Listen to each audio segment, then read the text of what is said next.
Welcome to the Del Walmsley Radio Show. Del challenges the status quo, questions everything, and empowers you to return to your core beliefs to make your life better. If you're ready to hear the truth and get your roadmap to the lifestyle you really want, the next hour will change your life. And now, your host, self-made millionaire, national award-winning investor of the year, CEO and founder of Lifestyles Unlimited, Del Walmsley. Welcome to the Del Walmsley Radio Show, where the hype ends and the help begins. I'm your host, Del Walmsley, and as always, we're working on your financial freedom. So, my friends, have you ever heard someone tell you, I don't know if I can get involved in this real estate investing stuff. I don't know if there's enough deals to go around. I just don't know if it's still available, if, we can get to it. A couple today here, I'd like them to talk to you about the fact that the availability is unbelievable. In fact, let me read off their successes of this couple. Start with the fact they have 4,800 units, currently in 27 deals, 15 apartment complexes in Dallas, 9 apartments in complexes in Houston, 10 apartment complexes in Central Texas, and 1 apartment complex in Indiana. This is a phenomenal result, and what we'd like to talk about today is how quickly they accomplish this. With me today for Tell Del Tuesday is Peggi and Leo Morgan. Welcome to the show, guys. Thank you, Dale. We appreciate you inviting us on our call, and thank you very much. We're honored to be here. Well, you guys shot out of the blocks. You came to Lifestyles, come to know about Lifestyles in 2014. You moved up very quickly and got right to it. Let's talk first. Give the audience some idea about yourself and Leo. Who were you and what were you doing when you decided to look into us? Okay. Well, a little bit about us. Leo has a sales background, and I came from a sales and banking and management background. And I early retired from a big bank, and then we started trading stock options. So what we do, we buy the stock, and then we sell puts and calls. Well, then the recession hit, and our equity was going down. It was sliding down, and we weren't able to make income off selling the puts and the calls. And so we knew we needed to get out, and we were thinking we were going to have to go back to work, in our high 50s, years of age, and we just didn't want to go there. The house wasn't happy. We were both kind of down. But Leo had been listening to you, Dale, for many years on the radio. And he said, you know what, let's go over and see what they have to say and what they have to offer, because what we were looking for is something where we would keep building our equity, but we could also make income on it. And Leo and I had some experience in real estate, not a whole lot, but enough to understand, that concept. And so we went to the 2-day, and, oh, man, we were fire hosed with great information, a lot about how to invest in single family and multifamily. And Leo was extremely excited. I was excited, but I just wanted to make sure this was real. I just had to prove it to myself.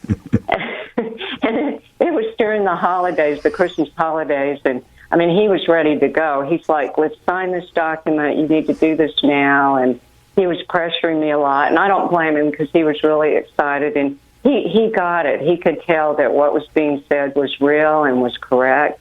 And so I thought, okay, David, during the 2-day, he'd mentioned some names of members that had won the National Apartment Association Independent Rental Owners Association Award, a national award, which Lifestyles Members has won that since '07. And Dale, congratulations for you for being the first winner of that award. And what Thank an you. example and encouragement for the members to follow your foot tracks on that.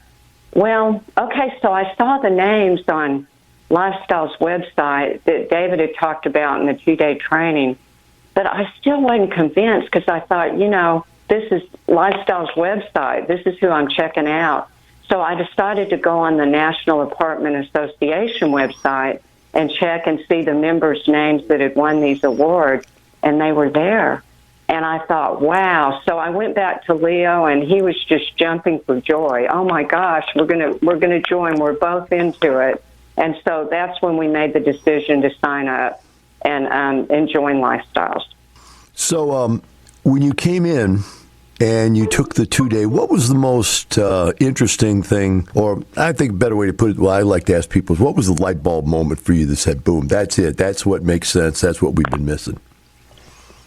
Okay, so with me, of course, it was proving, about the National Apartment Association, going on their website, but I know Leo's got something to say about that. Here you go. Hi, Dale. Yes, I tell you what, the light bulb that went on in my head is all the information David was spitting out at us for the multifamily really resonated with me. I'd seen some of that in some different classes I had taken, and my father and uncle had they had invested in a few warehouses in the past and talked about some of this stuff. But anyways, what caught my mind was with thinking about being a single family investor, being a lead investor, being a passive. Boy, the passive caught my attention immediately. The thing is that in Lifestyles, at the time we joined back in the beginning of 2015, there was probably 60 lead investors, and a lead investor is somebody that outside world calls a sponsor, a syndicator, or it's almost like a general partner. And in being a passive, I told Peggy, I said, you know what? The situation is to where we need to go meet these people and initiate the relationship. And so we did that and met all the different leads and got on everybody's list. And so what we did is I just thought, this is great, because then we can shop these deals in Dallas, Houston, Central Texas, and compare. I had a pretty good idea of what we needed to do, and also just following what the mentors were telling us to do. And I thought, man, this is going to be this is like shooting ducks in a barrel. I was so excited I could hardly sit still. So Peggy was just, she just said, just slow down. And we were making triangles in the state, just one after the next, and driving around. And anyways, at least the first year we actually got into 10 deals. And but boy, were we ever on the internet analyzing a lot of stuff. And I remember the first one we did, we got in and I remember we were trying to compare rents and neighborhoods and who's close by and whatever. And so what we did is I said, well, I don't know if I trust the internet. We got in the car and we went down there and played like we were renters to some of the apartments that were around the neighborhood. And anyways, and it proved to be true. And and we got in our first deal there. And ever since then, it's just been, we've been just on cloud nine. So anyways, that was our aha moment. Sorry about going on with that. No problem. I've never seen it. But no, actually, think about it. Back when we first started, it was a very small group of people. And, yeah, people would go out there and do due diligence on the deals. It's interesting to see that you would do that. But most people don't go that far as to go shop their own properties that they're looking at buying into passively. So that just caught my funny bone a little bit. So you jumped on 10 deals in 2015 right away. Just got in, boom, got started, did it. It says here your first distribution check didn't come till 2016, being that were these all value plays that you jumped into? No, actually, we got into some value plays, and really it was quite a mixed bag between mostly it was value and hybrid, and then maybe one or two yield plays. But we seemed like we had more luck down in Houston looking for opportunity at the time. But the first deal we did, we had after getting acquainted with the PPMs and going through and reading and asking all the questions and getting over that, we had actually met our first investor at the expo, and it turned out that Peggy and this lady had something in common. The lady sold the software and Peggy sold the hardware, so that we really got to know this gal, and she was quite a detailed lady. So we got into this deal and meeting her in February, where we closed the deal in May, and we went. She had to fix the place up and everything, and it turned Leo, out. We got to take a break. Leo, I got to cut you off. We'll be right back with the Del Walmsley Radio Show.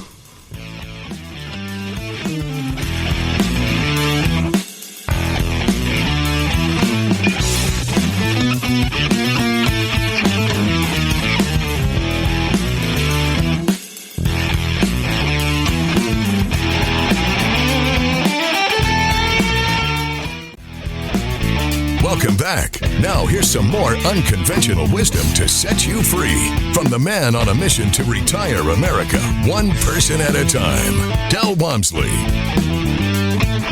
Welcome back to the Del Walmsley Radio Show. With me here today on Tell Del Tuesday is Peggi and Leo Morgan out of Dallas. They currently have 4,800 units out of 27 apartment complex deals, and they've been doing this since 2015. Now, Leo, we ran into the last end of the segment there, but we want to get back to the point was you started receiving checks. What was the feeling like when you started receiving these checks in the mail, and how quickly after the first check came did the rest of the 10 start blending in there with it? Okay, Dale, this is Peggy here. We're having some technical difficulties starting in, but it was a great feeling. It was like this program is real.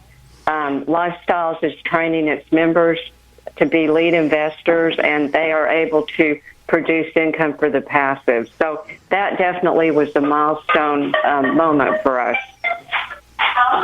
It was a great feeling. And did you continue to buy after 2015? I assume you did, huh? We did. Eventually, we got tapped, and we didn't have any more to invest. And that's a good feeling because you know all your money is being invested. It's a bad feeling because you have to sit on your hands and not reach up and sign another document to get into another deal. Always wanting more. So explain to people how you progress then, because I know you keep going even after you got tapped out. You continued to buy and became a super passive, as we call them. What are the tricks to getting more money once you get tapped out? Okay, so what we did, we kept refining on deals. And when we refied, sometimes we got 100% back, sometimes we got more than 100% back, sometimes somewhat less than 100% back, which meant we were still in the deal, we were still making money on that particular deal that we did the refi on, but it freed up funds to go into our next deal. And in totality, we've done 35 deals, but because there's been some sales recently, we're down to 27 deals. But again, now we've got some money to reinvest again. So it's just like a snowball exponential effect, and it just keeps growing and growing. And so as it grows, then there's more opportunity to make more income and then refi on more deals. And we love refis. Another reason why we love them is that they're a non-taxable event. So we love that. Do you become sad when somebody sells one? Not really. We're fine with it because we know that we're going to have more money to reinvest into another deal. And really, it's a great situation to be in. And we do love the podium because that opens access to leads all around the country. I think we're maybe tied in with hooking up with leads that we went to the lead, we asked to be on their list, or we connected with them on the software that you guys have on the podium. We just clicked a button and connected with them. And so there's always deals going on. In fact, we've gotten into 7 deals this year. So we're thrilled, and we've got many more to go as they become available, and we're, and the lead wants us in their deal. So we're pretty excited about it. Do you remember back in the first expo you ever went to? I do. Can you remember? And you know what? That was a go ahead. Go ahead. That was a milestone event because that's where we met our first lead. And I think Leo touched upon that at the beginning of the call, that she and I, had both been in the computer business, and we had lots to talk about. And it was funny because our motivation was, here's a lady leaving George Brown Convention Center late at night, walking out to her car alone. We didn't even know she was in Lifestyles, much less the lead.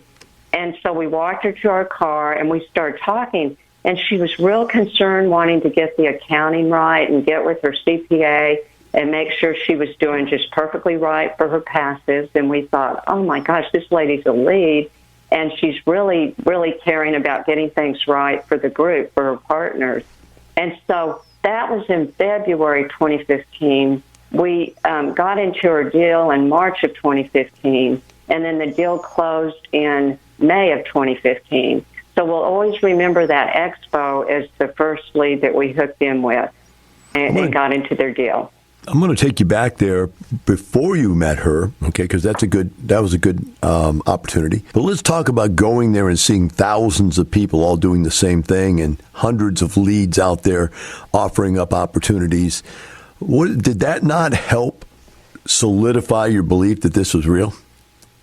Oh, absolutely. I mean, we met people. In those days, y'all were just open in Texas.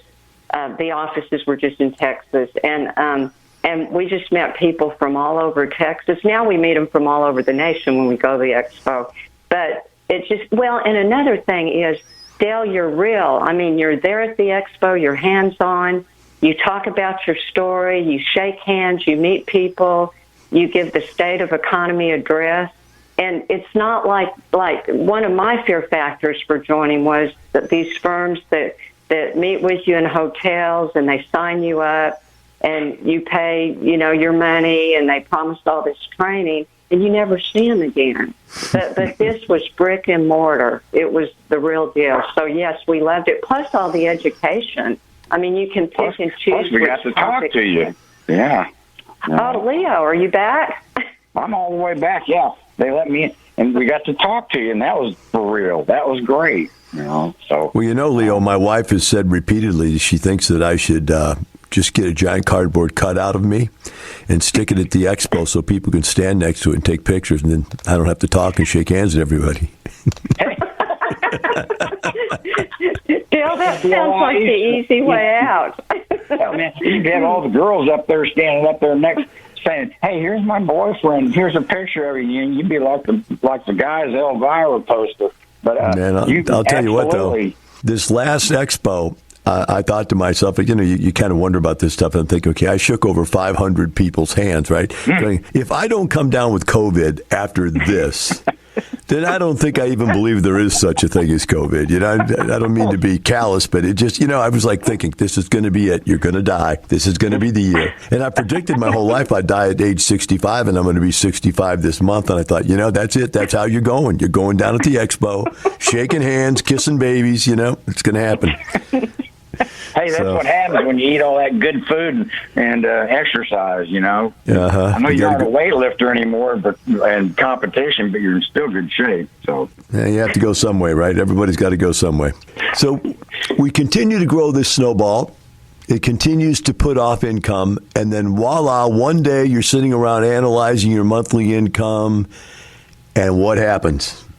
What we did is we ended up going in and started analyzing all our income and our deals. And it was like in... Tell you what, do me a favor. Hold that. Okay. I don't want to tell everybody so we don't have to take you off the air and cut into it. Hold that thought when we get right back. And Peggy and Leo will tell us what happened that changed their life. We'll be right back with the Del Walmsley Radio Show.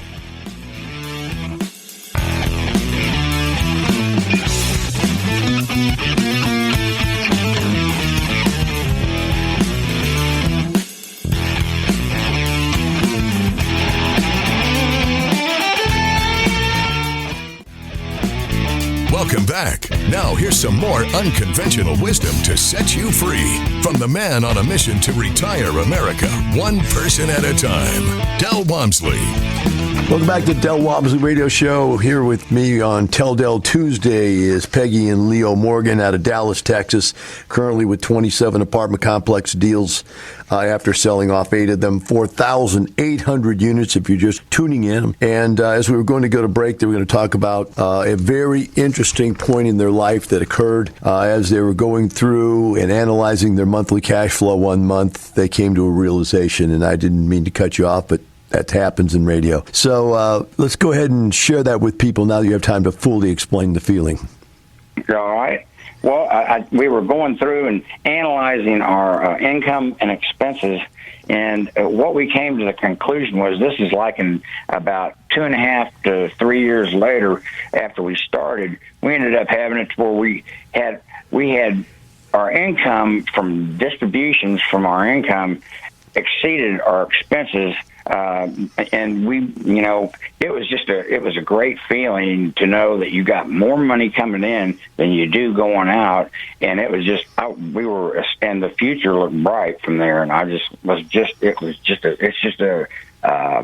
it's a feeling of freedom, and you feel like you arrived, at least when you got there. And it's that lifestyle, that we finally got.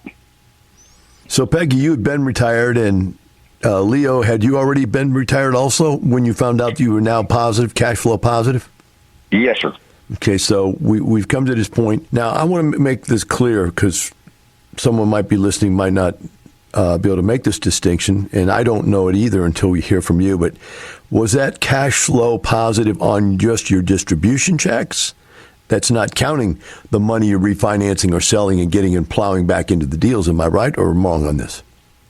Well, I'd say it's a combination of both that added up, and that made us financially independent. Okay. But about distribution checks. That's right. Well, okay, but the refis came in. However, if we needed the money off the refis, we used that for living expenses. But we really, for the most part, have just redeployed that into another deal. And that's how we've built our net worth and how we've gotten into more deals. Are you at the point now where just the distributions cover your cost of living? Yes. At this point, I'd say we are. Okay. And that's the ultimate position. That's it. That's total retirement right there when you've got that happening. So let's talk about when you were purchasing deals. Got a lot of theories about being a passive investor. My first question is, what was your theory on diversification? Well, you go ahead, Peggy. Yeah, go ahead. Okay. Well, we like to diversify location-wise.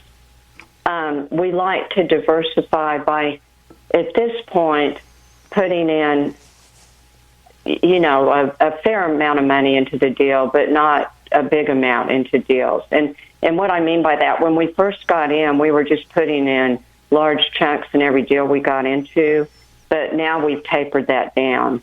So that allows us to get into more deals. And another milestone this year is this year was our first investment out of the state of Texas. So we're real thrilled about that. And so we're going to keep investing nationally now. But also, as deals come up in Texas, we're definitely still interested in those too.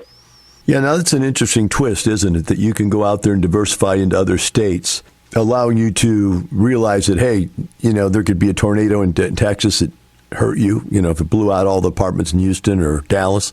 You've got the situation where the oil industry could be closed down by the Democrats.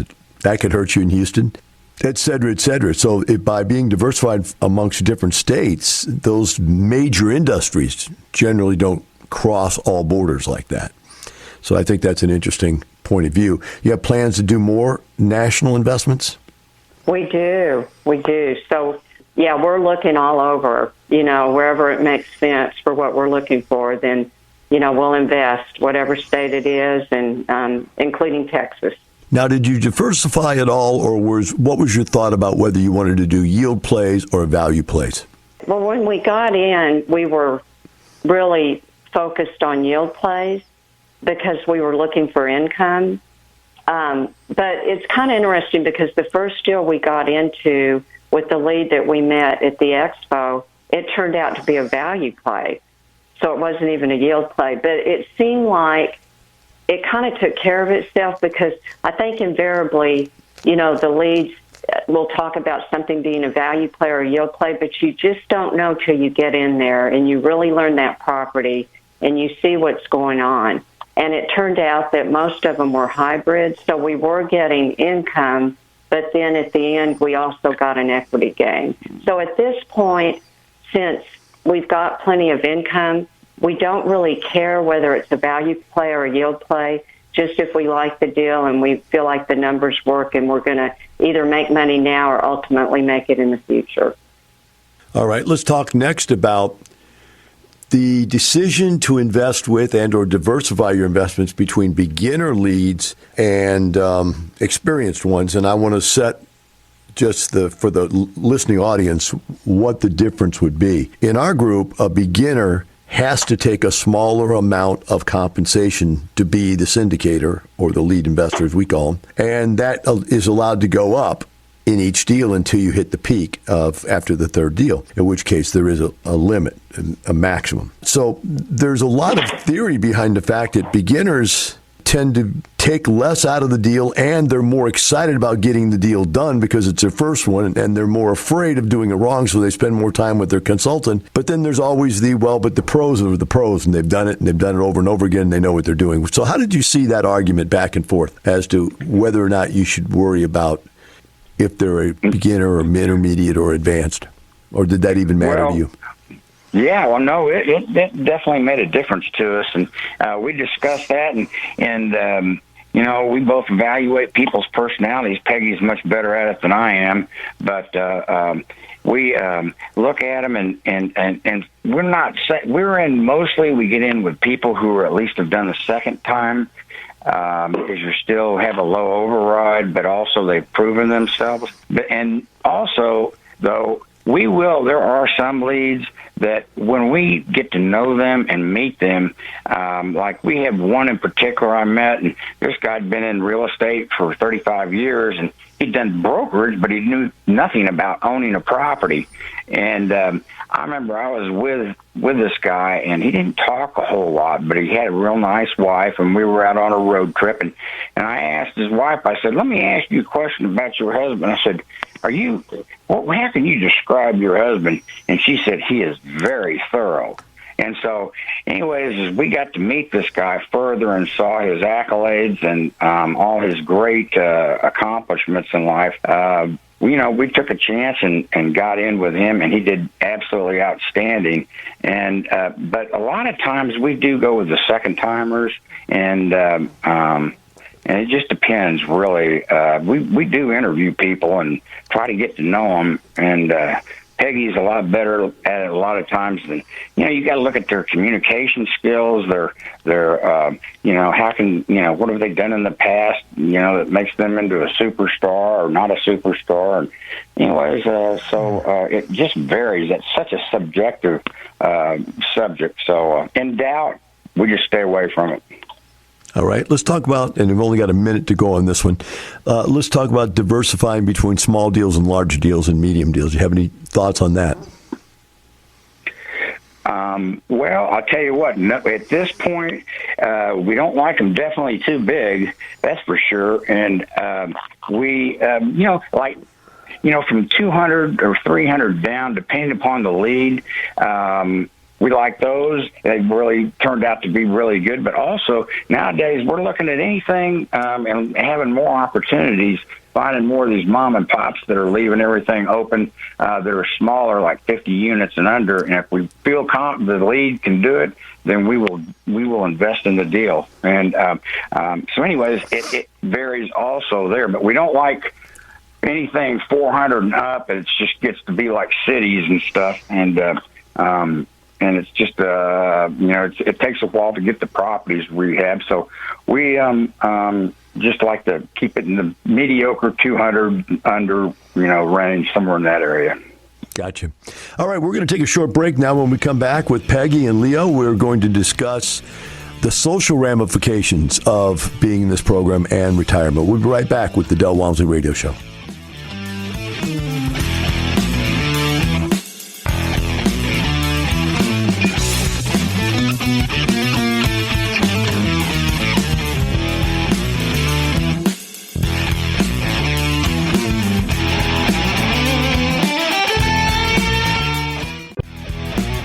Welcome back. Now here's some more unconventional wisdom to set you free from the man on a mission to retire America, one person at a time, Del Walmsley.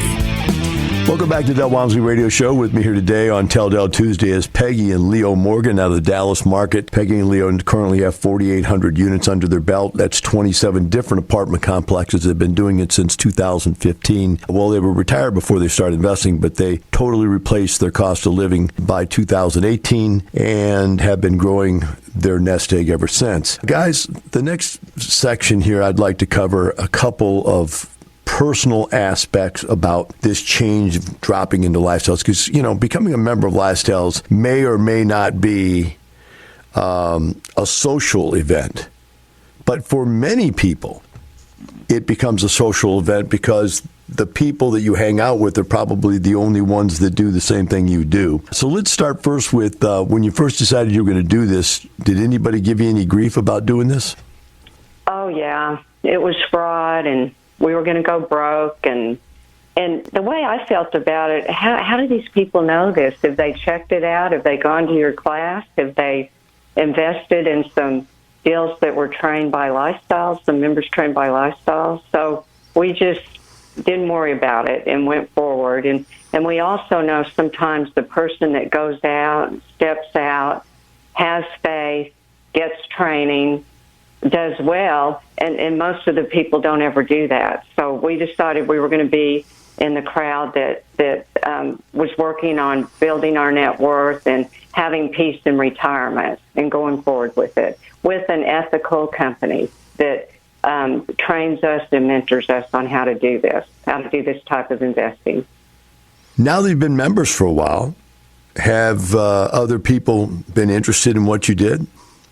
Well, matter of fact, yes. Leo's cousin just joined, and they're going great guns. I think they're in 5 or 6 deals. They joined December of 2020. They're excited. They went to the expo. They've met a lot of the members and are starting to go out and have fun with members that are close to where they live. And then a guy that I went to high school with, they just joined. And he just joined a couple of months ago, and so he's working on getting into his first deal. So people are listening. And then we have a neighbor that we walk with them some at night, and they've been asking us a lot of questions lately. So, yeah, people are starting to listen. Now, Leo, you came out of sales, right? Yes. What type of sales was it, and where did you work at? Well, I worked at a wine wholesale distribution company, and it was really, I guess you'd call it more route type of sales. But, I mean, we had, 22,000 different wines, that we sold to liquor chains, to grocery stores, and that sort of thing. Have you ever looked back to those guys and seen where they're at now? Yes. And I've run into a few of them, and they said, Leo, don't ever come back here. They've cut our pay, and it's turned into like the mafia around here. And so, anyways, I said, that's the reason why I'm glad I got out of that thing, and that was a good thing. It was good while it lasted, and then when I was younger and fun, but I was glad to get out of that. There's nothing better than a great product. There's no more fun in the world than being a salesman and having a great product or service. And boy, at Lifestyles, you definitely have a good product and service right here. That's for sure. Well, let's talk about the social aspect of it. Have you guys accumulated like and kind-minded friends from Lifestyles? Definitely. It's kind of to the point, if we're with people that aren't like-minded like we are, I guess the conversation doesn't flow as well. We're becoming more comfortable with the like-minded people because we have more in common, have lots to talk about.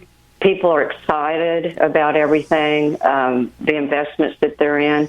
But really, the best part, like the company is called, is the lifestyle. We've got a group of people here locally now that in Dallas-Fort Worth, they have outdoor concerts all the time at various venues, and we meet there and listen to some great bands. And I remember one time we all got an email at the same time, and a lead had a deal going on, and it was funny just watching everybody just getting on their cell phone and reading the email and all that. And That is so funny. we are having a whole lot of Forget fun. the music. Yeah, really. Yeah, who's going to jump on the deal first, right? That's hilarious. Yeah, exactly. Oh, wow. So is there a level of notoriety for you guys since you've been around a while now? Do people look up to you and go like, man, tell us how you did all this that you did? You've only got 30 seconds on that, guys. Then I got to cut you Peggy, off. let her rip. Yep. Well, Dale, we are ambassadors, and so I know that they can look up the ambassadors on the list online. So we do get calls from that because they can go on the portal and find, our names as they can all the other ambassadors. And then I think once we talk and they know that we've been in 35 deals, I think that lets a person know maybe we've had a little bit more experience than they have. So I think that can certainly bring people in to ask us questions about how we've done it. Absolutely. Absolutely. Well, guys, I want to thank you for coming on and sharing your story with us and congratulate you on your success. Look forward to much, much more. I realize that you guys are still young and you still got a long ways to go. So I look forward to having you back on the radio again and covering it again sometime. Thanks for having us. Thank you, Dale. And you've really changed our lives. We really appreciate you. Thank you. All right. Thank you, guys. And for the rest of you out there, think about this, is that this isn't about how much money. You didn't hear us talk about how much money they make. It's about the lifestyle. That's what's important. Are you retired? Are you happy? Are you financially secure for the rest of your life? That's the question you need to ask yourself. Have a great day. We'll see you tomorrow. The information and opinions you hear on the Del Walmsley radio show are those of the host, Del Walmsley, his guests, and his callers, and do not necessarily reflect the opinions of this station, its affiliates, its management, or advertisers. The Del Walmsley show is for entertainment purposes only. Please consult a professional regarding your personal investment needs. Nothing presented on the Del Walmsley show constitutes an endorsement, recommendation, offer, or solicitation to buy or sell any product or security.